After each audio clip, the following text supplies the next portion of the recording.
Mañana en este último bloque de programa está con nosotros Octavio Lagos, ingeniero civil agrícola del Campus Chillán e investigador asociado del CREAM de la Universidad de Concepción. Octavio, muchas gracias por estar con nosotros el día de hoy. ¿Cómo le va? Muchas gracias por la invitación, muy agradecido por estar hoy día también en esta importante semana, que es la Semana del Día Mundial del Agua. Claro que sí, en un entorno natural, ¿cierto? Muy particular, ligado a esta temática, pero que además, ¿cierto? Tiene una biodiversidad bastante rica. Queremos saludar también a Yanay Casas, ella es doctora en Ciencias Biológicas Aplicadas de la Universidad de Gante, Bélgica, e investigadora asociada del CREAM. También nos acompaña gentilmente el día de hoy. ¿Cómo está Yanay? Muy bien, muchas gracias por la invitación. Bueno, sin duda es un gran aporte y relevante hablar en este tema sobre el agua y la escasez hídrica, por lo tanto, muchas gracias por la invitación. Muchas gracias a ti por estar acá. Y también nos acompaña Leopoldo Gutiérrez, él es profesor asociado del Departamento de Ingeniería de Metalurgia y doctor en procesamiento de minerales de nuestra Universidad de Concepción. Leopoldo, también bienvenido, gracias por estar acá. Muchas gracias por invitarme, encantado de poder estar acá y conversar respecto a un tema tan relevante como es el agua y desde la perspectiva de lo que nosotros hacemos, que es todo lo que tiene que ver con minería. Claro que sí, con la laguna de fondo, con aves, con un tren de carga pasando a esta hora, con todo cierto lo que tiene este lugar. Y quiero partir por el nombre del programa. Quiero preguntarles qué les parece esta frase, un futuro sin agua. Primero, Octavio, ¿qué te parece ese nombre que puede parecer a lo mejor un poco apocalíptico, pero así como vamos, al ritmo, ¿cierto?, que va creciendo la población mundial, al ritmo también que vamos utilizando nuestros recursos naturales, parece que no es algo que estuviese muy lejano. ¿Qué te produce también el nombre un futuro sin agua? A mí me parece que el futuro sin agua es un nombre que está un poco equivocado, porque el futuro, la verdad es que llegó ya. No es un futuro sin agua, hoy día ya... Es un presente sin agua. Es un presente sin agua. Hoy día, en los últimos 14 años, hemos vivido lamentablemente una de las sequías más grandes del país. Los caudales han ido mostrando niveles mucho más bajos de lo que históricamente han medido. Es extraño también tener hoy día años normales de lluvia. Los años normales parece que ya son anormales. Lo que es normal es tener periodos de sequía que son importantes.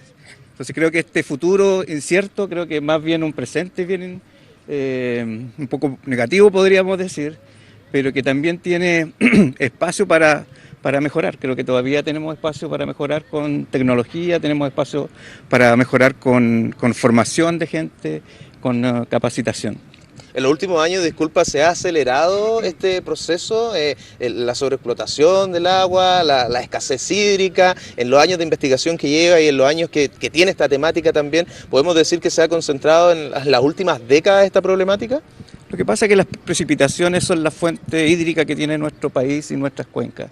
Y cuando esas precipitaciones disminuyen, la disponibilidad que hay para poder utilizar esa agua en los diferentes sectores, la agricultura, en las ciudades, en la minería, disminuye. Entonces hay que tratar de ser mucho más eficiente con menos agua y hay que tratar de ocuparla también de una manera, podríamos decir, sustentable. Eso ha ido ocurriendo en los últimos 14 años producto de la disminución de las precipitaciones. Yanay, ¿comparte lo que señala Octavio en torno a este presente sin agua más que futuro sin agua?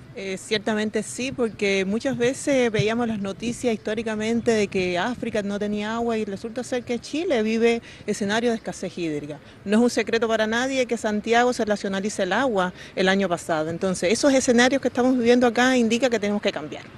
Indica que hay un cambio climático presente, que está disminuyendo la disponibilidad de agua, que necesitamos transitar hacia patrones responsables industrialmente, pero también hacia patrones de consumo responsables. Entonces yo creo que sí, coincido plenamente con Octavio en sus observaciones, y yo creo que esta es una oportunidad para la innovación, para el desarrollo, para ver cómo avanzamos de manera sostenible, tratando de que este recurso mantenerlo, tratar de desacoplar los sistemas productivos lo más que se pueda de este recurso agua, también para garantizar las generaciones futuras dispongan de este recurso tan valioso y tan necesario. Te pregunto desde ya, para ti, ¿cuál crees que es el principal desafío para la humanidad, si quieres, en torno a esta materia?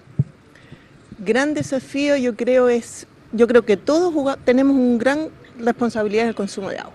desde nosotros como ciudadanos, porque recordemos que también una importante cantidad de agua va al agua potable que nosotros consumimos.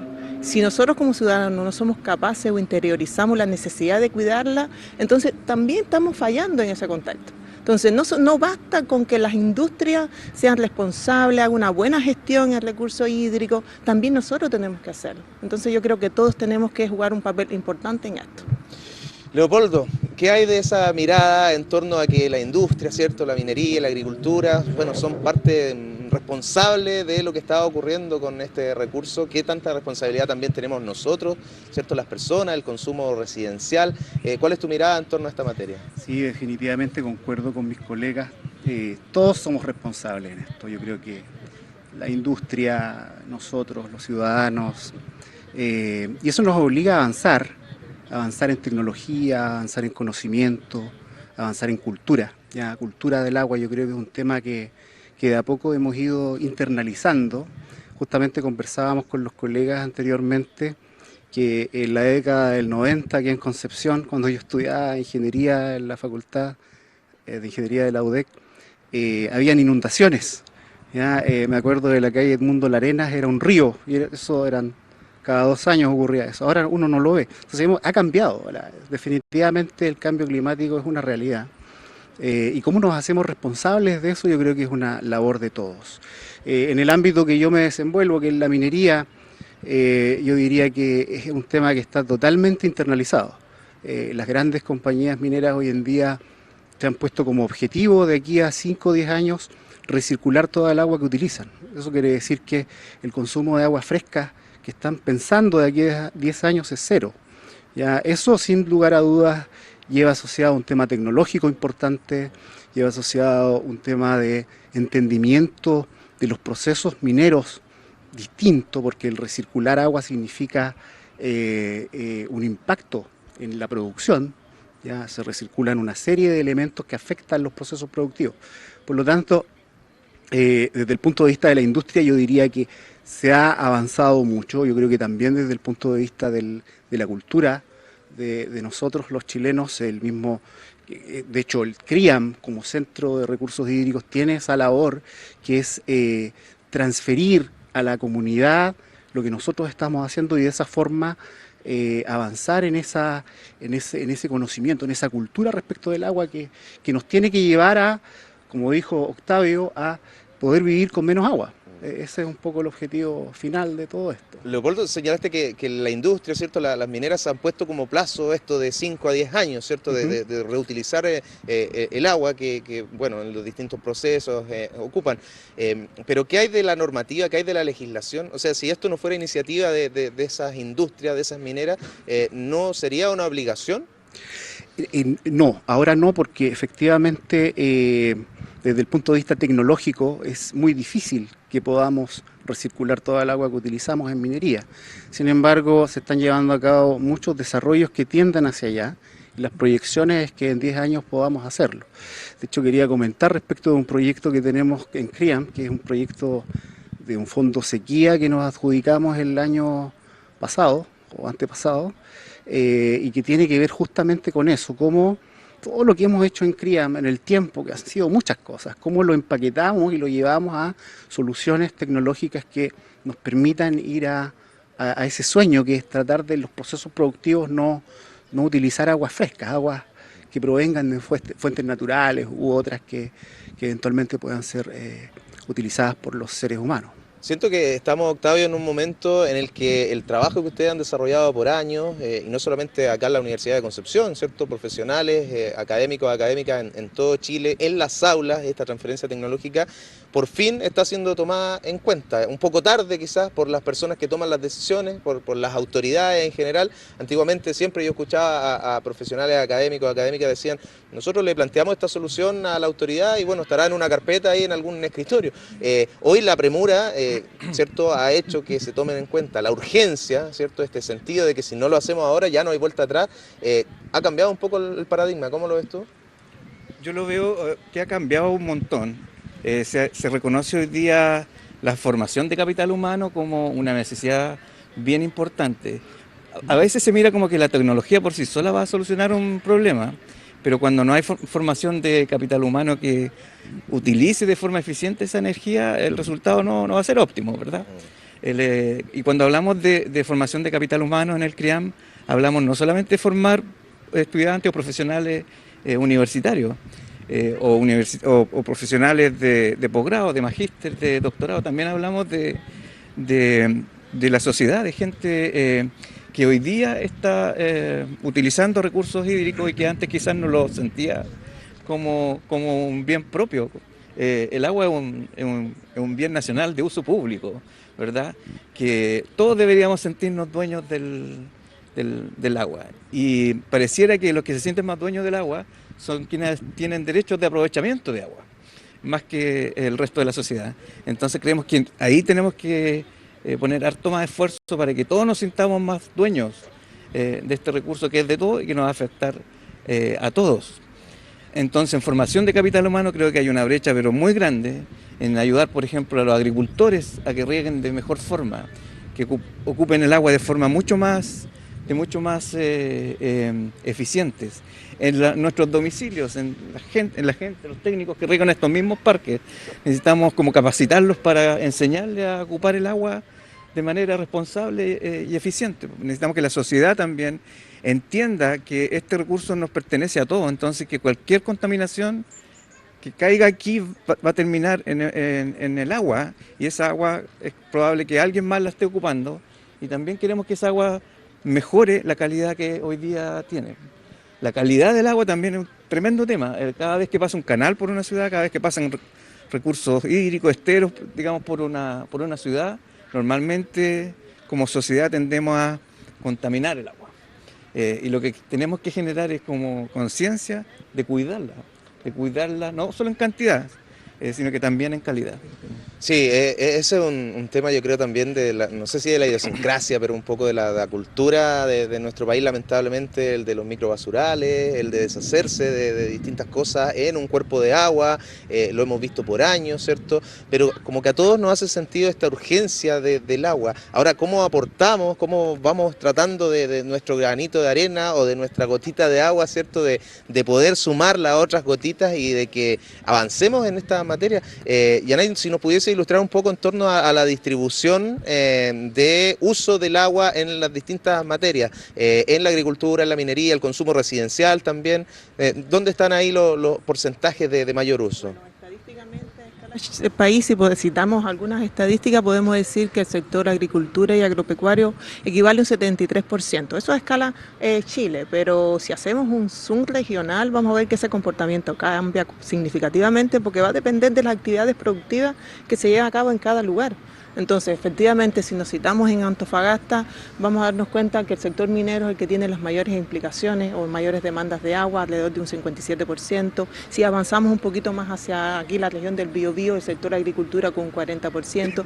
Y así vamos a ir viendo que hay una diversidad cambia las realidades locales. Pero también eso hace que cambie, en realidad lo que hace que los sectores productivos tengan cierta incertidumbre o mayor presión en determinados sistemas debido también a la disponibilidad de agua que hay en Chile, que también es un contraste significativo de la disponibilidad que hay en el norte respecto al sur. Entonces, eso hace que, por ejemplo, en el norte, eso implique que, por ejemplo, la minería tenga los mayores desafíos, porque tiene mayor presión porque la disponibilidad de agua es muy baja, hay un desbalance hídrico significativo allá, entonces, por lo tanto, hay que poner un foco significativo en ello. Pero a mí me gustaría también apuntar a que cuando hablamos de disponibilidad de agua hay que tener presente no solamente en la cantidad que usamos, sino también, como decía Octavio, la calidad. Porque la seguridad hídrica no solamente va a la cantidad que usamos, sino también la calidad que disponemos. Entonces, la minería no solamente, si bien como decía Leopoldo, es sumamente importante las metas que se traza con respecto a disminuir su consumo de agua, pero también tiene que abordar la perspectiva en tratar de reducir los contaminantes hacia el agua. Son dos enfoques que contribuyen a la seguridad hídrica. Pero yo encuentro de todas maneras que es un gran avance hablar, por ejemplo, de la carbono neutralidad en esta época, ya es algo que, no sé, un imperativo, hablar de estos procesos de usar el agua, ¿cierto? Nuevamente reutilizarla ahí en la minería, o sea, claro, conlleva una inversión, me imagino también los liderazgos tienen que tener esta visión de la sostenibilidad y del sentido de urgencia, pero no es algo tan fácil, no es algo a corto plazo, Leopoldo. No, para nada. De hecho, si uno puede evaluar lo que ha ocurrido en la minería en los últimos 5 o 10 años, el consumo de agua fresca en la minería por tonelada de mineral procesado ha disminuido desde 0,65 metros cúbicos por tonelada a 0,4, 0,45. Eso es un aumento importante, muy importante. En la práctica, disculpa, ¿qué significa eso? Significa que por cada tonelada de mineral yo necesito 0,45 metros cúbicos de agua para poder producir cobre. ¿Ya? Eso es agua fresca, agua que tengo que sacar de alguna fuente natural. Eso significa una disminución en los últimos 5 años del orden de 15% en el consumo de agua fresca. ¿Ya?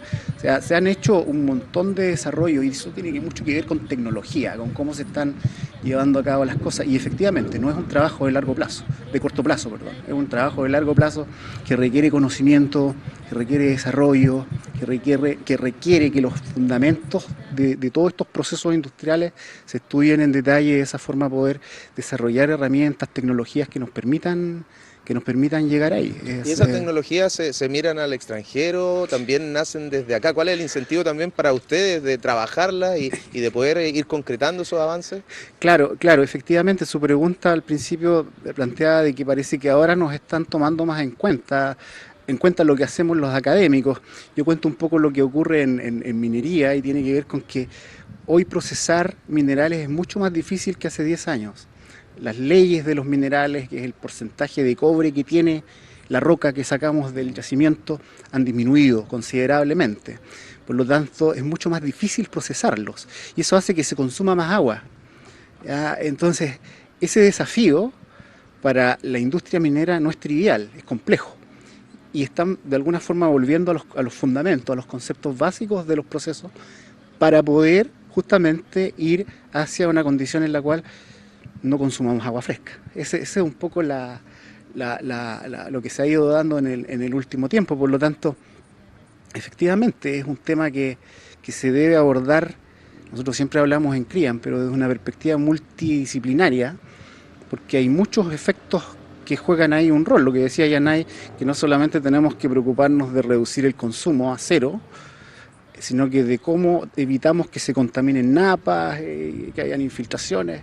Son todos temas muy complejos, ¿ya? Y ahí la academia yo creo que tiene mucho que aportar, definitivamente. Así como Leopoldo Octavio nos ha comentado de los avances en la industria minera, ¿qué hay de la agricultura? Tomando en cuenta que tú también trabajas en el campus Chillán, una zona ñuble, ¿cierto?, agrícola per se, y también, bueno, gran parte de la zona centro-sur del país. ¿Cómo se ha ido trabajando y cómo se han ido incorporando también esas nuevas tecnologías? Mira, en la agricultura lo primero que se busca es ser más eficiente con el uso del agua. Y afortunadamente en Chile tenemos una ley que tiene el número 18.450, que fomenta la inversión privada en obras de riego y drenaje.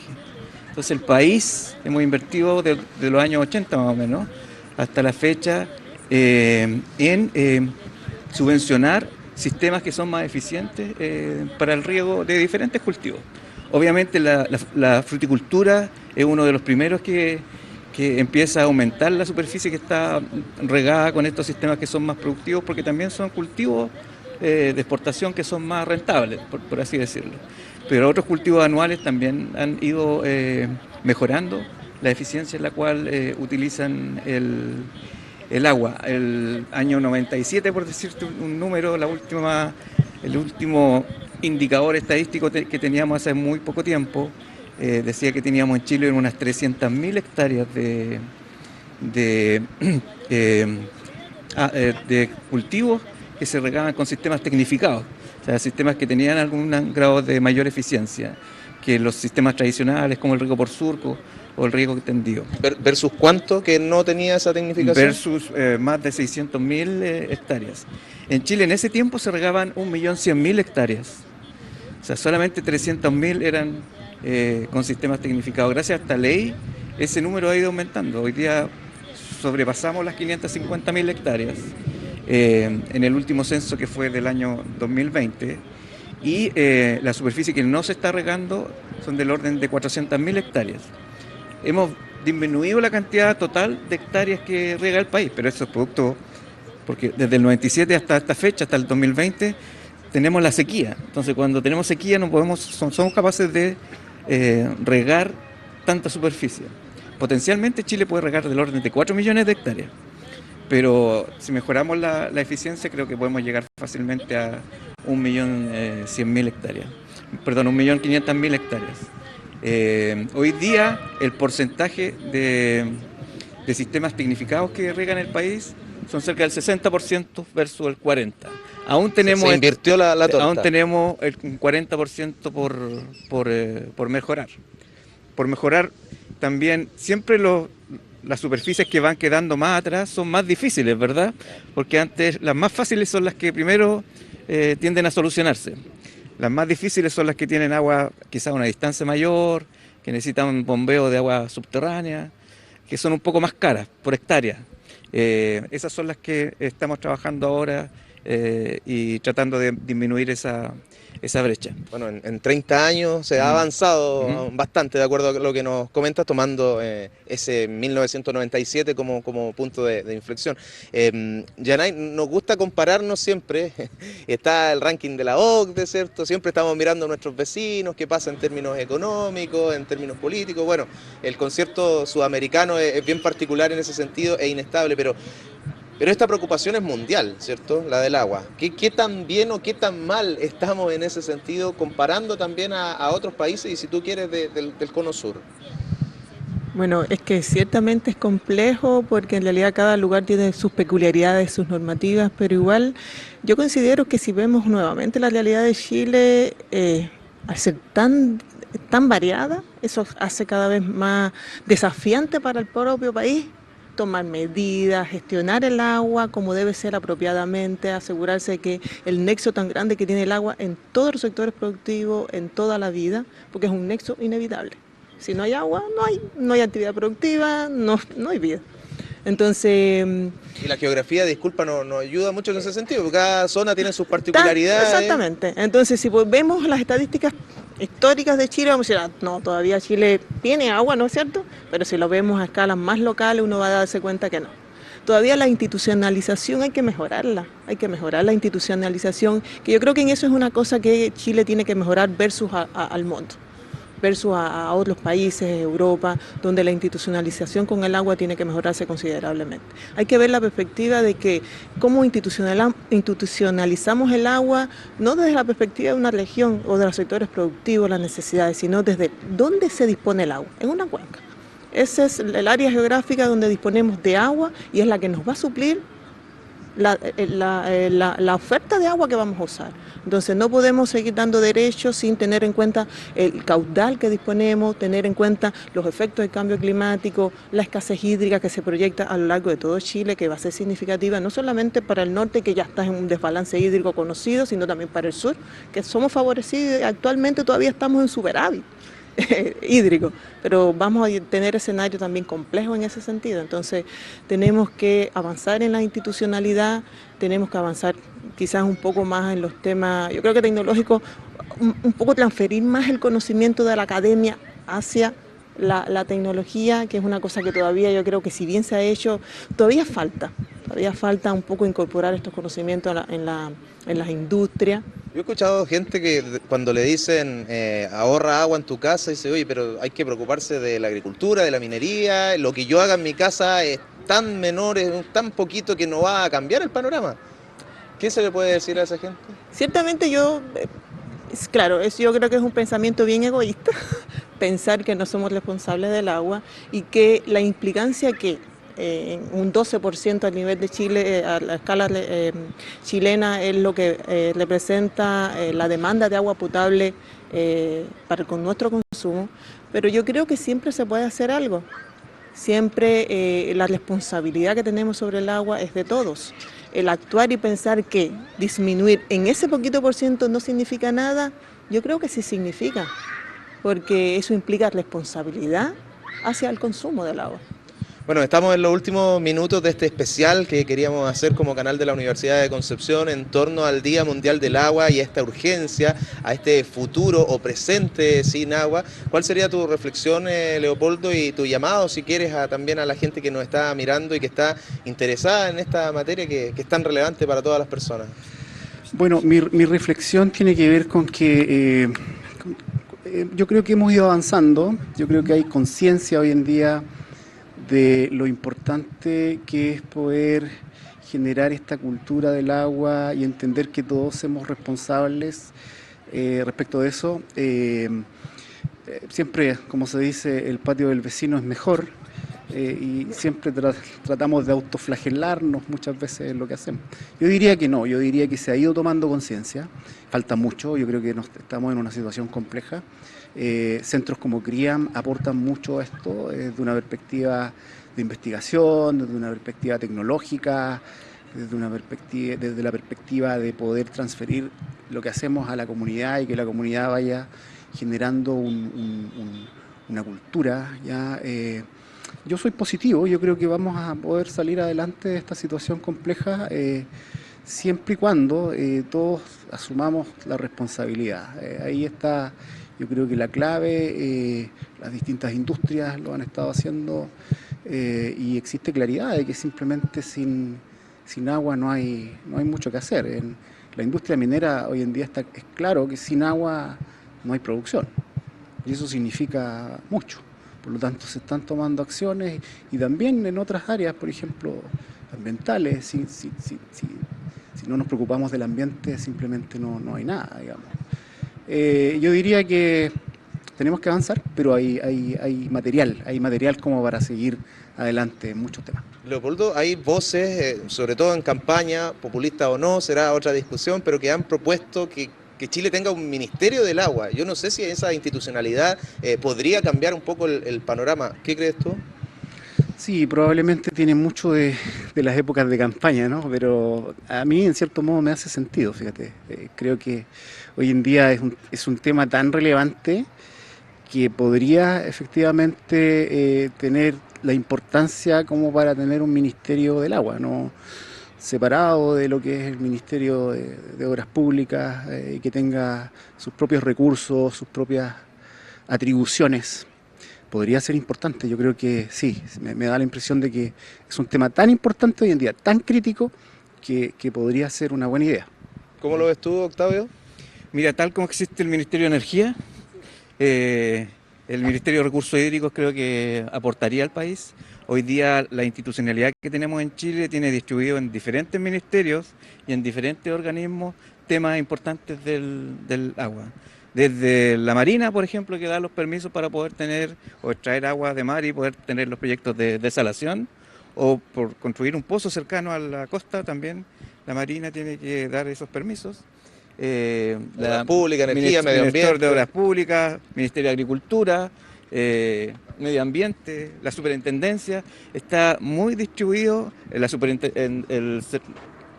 Ministerio de Salud. Hoy día está muy distribuida la institucionalidad que tenemos hoy día. Quizás esa con discusión respecto también al agua está clara y todos reconocen que es así, que deberíamos en el fondo unificarla dentro de una misma institucionalidad que vea estos temas. Así que desde mi punto personal creo que es un paso importante que deberíamos dar como país y que ordenaría muchísimo el uso y la eficiencia del recurso hídrico. Tu reflexión y mensaje quizás a la gente también que nos está mirando en esta fecha importante. Mira, este año las Naciones Unidas tienen el Día Mundial del Agua y el lema que existe, sé tú el cambio. Ese es el lema, sé tú el cambio. Y sé tú el cambio implica que el agua es de todos. Creo que el mensaje en nuestro país es que todas las personas nos sintamos dueños del agua y que todas podamos aportar desde nuestra vida a ser más eficientes en usar el agua y en usarla de manera responsable y que sin contaminar en el fondo, sin contaminar el agua. Creo que ese es el mensaje que deberíamos todos tener en nuestra conciencia desde que estamos en el jardín hasta que seamos adultos para poder ir avanzando en esto que es tan importante para todos. Bueno, y al sentirnos todos de cierto dueños del agua, no solamente tenemos el derecho al agua, tenemos la responsabilidad. Y hablábamos al principio, Yanay, que todos somos responsables de una u otra manera también de lo que está ocurriendo. ¿Cuál sería tu reflexión final? Bueno, yo un poco coincido con mis colegas y yo creo que la reflexión que debemos llevarnos es que debemos que seguir avanzando hacia un consumo y producción responsable.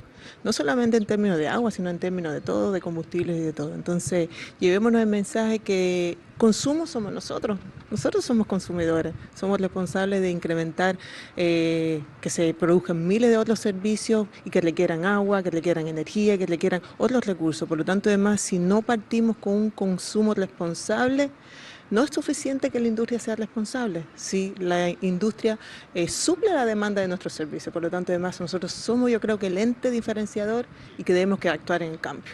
Muy bien, les quiero agradecer la disposición de haber llegado hasta acá. Muy relevante para nosotros como canal de la universidad contar con su apoyo desde el inicio de este proyecto, de esta idea de programa para generar conciencia, para informar. Así que de verdad muy agradecido Octavio Lagos, Yanay Casas, Leopoldo Gutiérrez, académicos, profesionales dedicados a esta materia. Muchísimas gracias por su tiempo y será hasta una próxima ocasión. Ya, muchas gracias. Gracias. Que estén muy bien. Un futuro sin agua a través de las pantallas de TVU.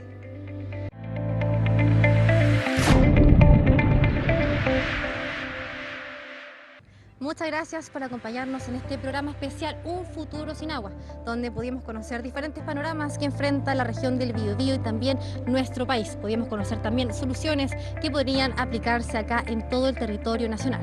Sí, una problemática que está más vigente que nunca, es un problema del presente y quizás no tanto del futuro. Lo estamos viviendo y vivenciando el día de hoy. Queremos agradecerle al Centro de Recursos Hídricos para la Agricultura y Minería de la Universidad de Concepción y también a la ilustre Municipalidad de Concepción por permitirnos utilizar este espacio público y hacemos el llamado, por supuesto, a cuidarlo y a visitarlo. El Parque Laguna Redonda, que está hermoso.